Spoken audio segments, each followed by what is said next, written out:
Eu não sei se vocês conhecem um filme que é um clássico do humor, um filme reverenciado pelos críticos de uma forma geral, como um dos filmes mais engraçados de todos os tempos, que é Um Convidado Bem Trapalhão, protagonizado muito bem pelo Peter Sellers, que era um ator, acima de tudo, um grande ator, mas acima de tudo um ator com aquela veia do humor, com aquela facilidade de fazer o clima e os timings incríveis do humor, né?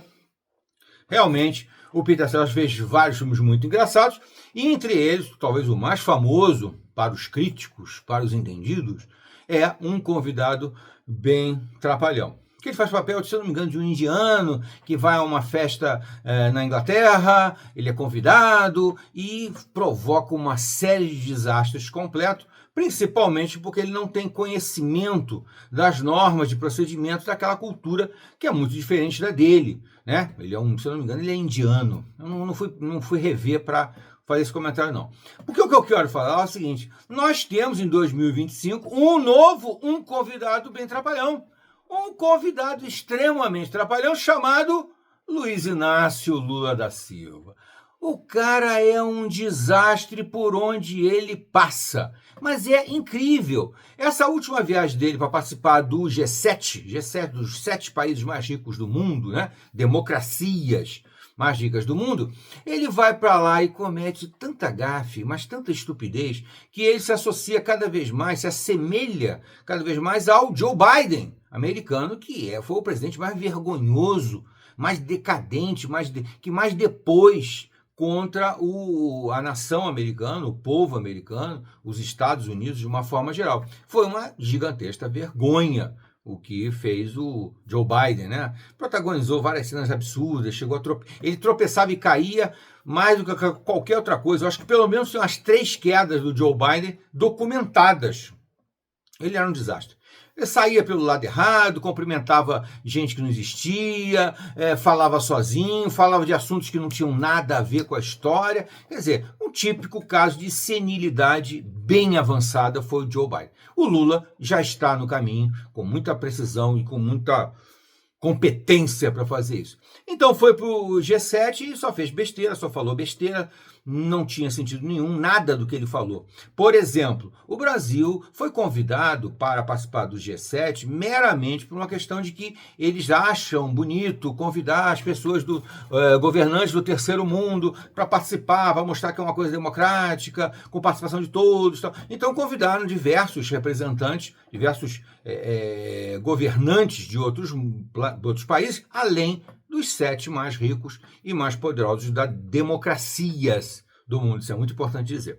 Aí o Lula, meramente um convidado, sabe? O convidado, quando vai a um evento desse tipo, ele se porta o mais discreto possível. Ele tenta não aparecer, não falar bobagem, não falar quase nada, porque está meramente ali como uma concessão, alguma coisa assim condescendente. Ele poderia ter tido até diplomaticamente, educadamente, ter dito assim, não vou, não faço questão, não, o Brasil precisa de mim aqui, o Brasil está passando por uma crise gravíssima, né? O caso do INSS, o escândalo absurdo, né? E o escândalo agora do IOF, uma série de outras coisas. Então era muito fácil para o Lula dizer, não vou.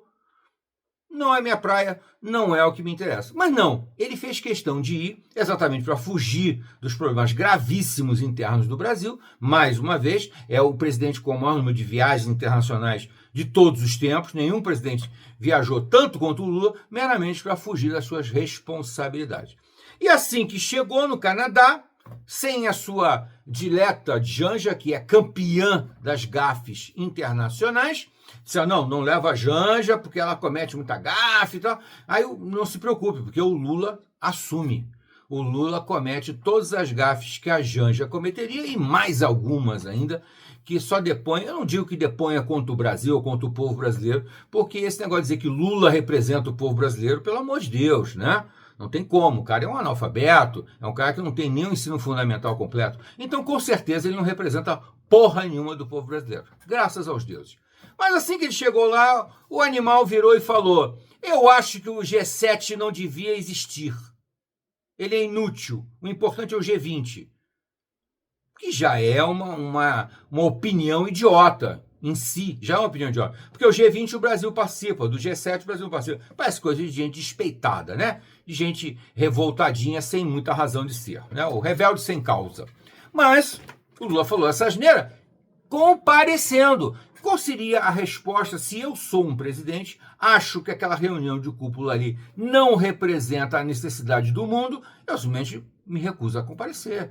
Educadamente, eu digo, não posso comparecer, com uma desculpa qualquer, estou com caganeira, né? Uma desculpa assim, né? Bem educada, bem polida.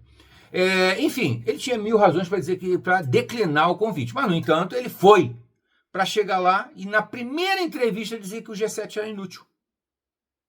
O que esse idiota estava fazendo lá? Não sei.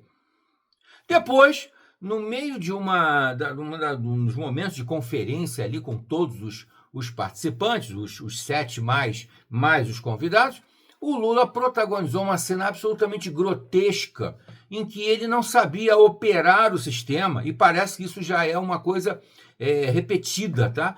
Por diversas vezes o Lula vai para esse tipo de convenção e conferência e tal, e ele não sabe minimamente operar os equipamentos. Ele já não conhece língua nenhuma, nem a língua portuguesa ele conhece, né? Ele é totalmente analfabeto, fala tudo errado. A língua portuguesa ele já não sabe falar.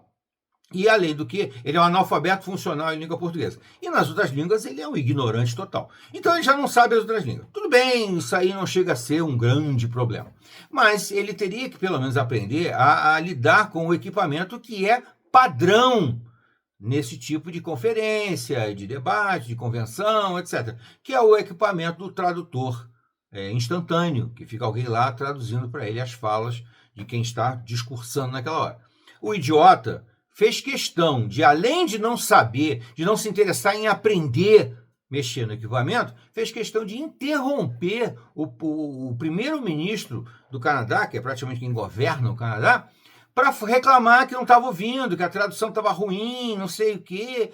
Umas declarações completamente estapafúrdias e de uma forma tão volumosa que só fez foi encomendar e fazer ele encomendar uma vergonha para ele, né? Foi uma vergonha. O problema era técnico. Ele não sabia operar o equipamento que estava na frente dele, não sabia aumentar volume, né? Aí depois ele acaba dizendo, não, está muito baixinho. Primeiro ele dizia que não estava ouvindo, depois disse que estava muito baixinho, que a tradução estava ruim.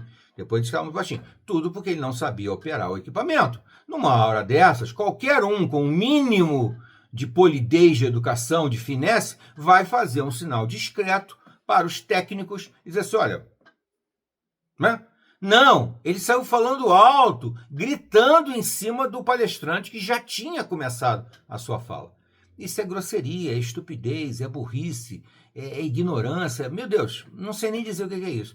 É um completo absurdo, né? Eu sempre cito o fato de que quando me apresentavam numa situação social, que eu estava com pessoas que eu não conhecia e que se apresentava algum evento, alguma situação em que eu não tinha o conhecimento para operar alguma coisa ali ou para fazer uma coisa, eu aguardava alguém fazer e olhava e aprendia. E no momento seguinte eu fazia. Tem uma situação clássica que se passou comigo, eu devia ter uns 13 anos, 14 anos mais ou menos, e eu fui na casa de uns amigos, e nessa casa de amigos estavam todo mundo comendo queijo, né? Coisa mais comum, aqueles tabletes de queijo, né? Que tinha antigamente, aqueles tijolo de queijo, né? E aí surgiu um equipamento que estava assim perto, que era aquela famosa faca de queijo. Aquela que você passa assim na tablete e você vai tirando as fatias certinhas, né? Aí, naquela época, o tijolo era até um pouco maior do que hoje em dia. Hoje em dia, o tijolo tem mais ou menos o tamanho da faquinha. Então, você só passa a faquinha e vai cortando, né? Automaticamente. E eu nunca tinha visto aquilo. E alguém falou, que é queijo? Eu falei, não, agora não. Porque eu não sabia mexer naquilo. Eu falei, agora não. Obrigado. Aí a pessoa que já queria, automaticamente pegou a faca e o queijo, foi lá e estava com a faca e o queijo na mão e fez o movimento. Aí, então é isso. No momento seguinte, naquela época o tablete de queijo era maior, não tinha o tamanho da faca, então eu comecei a fazer até com uma técnica maior. Eu cortei ele em volta e tirei a fatia praticamente inteira, não tirei um pedaço, não tirei uma nesga, não, eu tirei a fatia inteira. É isso que qualquer pessoa com o mínimo de inteligência, com o mínimo de noção das coisas, faz numa situação dessa. Você não tenta impor a sua ignorância, a sua estupidez a todo mundo. E foi o que o Lula tentou fazer. Foi uma vergonha absurda. E o mais ridículo, não sei nem se o que é mais ridículo, mas uma coisa extremamente ridícula foi a risada sem controle, o riso explícito, claro, sem controle, do Macron. Do Macron, o presidente francês, simplesmente ria descaradamente do ridículo que o Lula estava passando. Chegou a regalar os olhos, tipo assim, mas que cara estúpido. Sabe quando você está naquela situação que você deve disfarçar, né? Se você é um diplomata, você é um político, nessa hora você procura manter aquela famosa cara de paisagem, né? Finge que não está entendendo nada, que não está vendo nada, que não é problema nenhum, como o primeiro-ministro canadense fez. Ele manteve a pose. Mas o Macron não se controlou. O Macron primeiro já abriu um sorriso gigantesco, e depois que chegou a fazer assim, com a sobrancelha, tipo, porra, vai ser burro assim na casa do cacete. Foi uma vergonha, mas uma vergonha descomunal. Mais uma vez eu digo, não é vergonha para o Brasil, não é vergonha para os brasileiros, é vergonha única e exclusivamente para o Lula, para a esquerda que idolatra ele, coisa do tipo. Enfim, continuando. Enfim, foi uma vergonha, né? Foi desastroso. Mas não satisfeito com isso, primeiro em criticar o G7, depois pagar esse mico numa sessão. Ele ainda não satisfeito, ainda foi para a foto do grupo, aquela foto formal, né, só para lembrar quem é que estava ali e tal, aquela coisa super formal mesmo, e começou a atrapalhar o fotógrafo, virando de lado para conversar com o outro. Típico de velho sem noção, de velho senil, de velho que, como se dizia antigamente, está esclerosado. Velho esclerosado, sem noção, meu amigo. Você só tá isso para ficar formal, quietinho, tal, e fazer sua pose com a fotografia. Um imbecil começou a conversar com alguém que estava do outro lado da Meloni, da presidente, eu não sei se é presidente ou primeira-ministra, da Itália, que odeia ele. Odeia. A Meloni odeia o Lula. E ela deu o azar de ficar entre esse outro governante e o Lula. E ela ficou ali no meio. Aí o Lula continuou, entusiasmou pela conversa, que o outro respondeu ele, até por uma questão de educação, né? Você não vai deixar o cara, não vai. Cala a boca aí que eu tô posando pra foto aqui. Você não vai fazer isso. Então ele deu atenção pro velho caquético brasileiro. Aí o Lula se entusiasmou e começou a conversar com ele, foi para cima da Zelone e deu uma encoxada da Zelone, uma coisa absolutamente vergonhosa. Mas o Lula não se satisfaz. Aí os outros governantes, presidente Lula, por favor, olha pra porra da câmera, viado, corno. Mas ele... a gente tem que rir, porque é um desastre ambulante. O Lula é um desastre humano. É um desastre para a humanidade. É uma coisa assim lamentável. É aquela coisa que quando é um parente seu que faz esse tipo de papel, num ambiente público, numa situação social, você fica envergonhado. Tem vontade de enfiar a cabeça debaixo da mesa e fingir que não conheço, não. Não é parente meu, não. Você fica envergonhado. E é exatamente o que o Lula faz. É impressionante isso. Mas ele não parou por aí. Não, é claro que não. Ele sempre consegue superar. Aí na hora que disser para ele, Lula, porra, olha pro câmera, olha pra foto ali, tal, ele fez um hang loose. Hang loose, ele fez dois assim, ó. Como se ele pudesse fazer dois, né? Porque ele não tem um dedo, né? Então o hang loose de uma das mãos é assim, a outra é assim. Hang loose? Isso é coisa de tribo, de gueto. Hang loose, um presidente fazendo hang loose pra câmera? Ainda balançando a mãozinha assim? Ali na casa dele assim. Porra, meu amigo, bate na tampa, passa de todos os limites. O Lula consegue sempre se superar na estupidez, na ignorância e entrar na fila várias vezes para passar vergonha. Ele não pode ver a vergonha que ele tem que passar. Cadê a vergonha? Eu vou passar. E foi isso que ele fez mais uma vez agora no encontro do G7. Pelo amor de Deus, Lula. Faz um favor para você mesmo, para sua imagem, para a história que você vai deixar para o mundo. Nunca mais compareça em eventos públicos, principalmente nos internacionais. Só fica ali naquele seu guetozinho de sindicalista, de gente de extrema esquerda, porque o restante você não tem competência nenhuma para fazer porra nenhuma. Qualquer brasileiro médio, opinião de um brasileiro médio, saberia que você fez tudo errado. Até a próxima.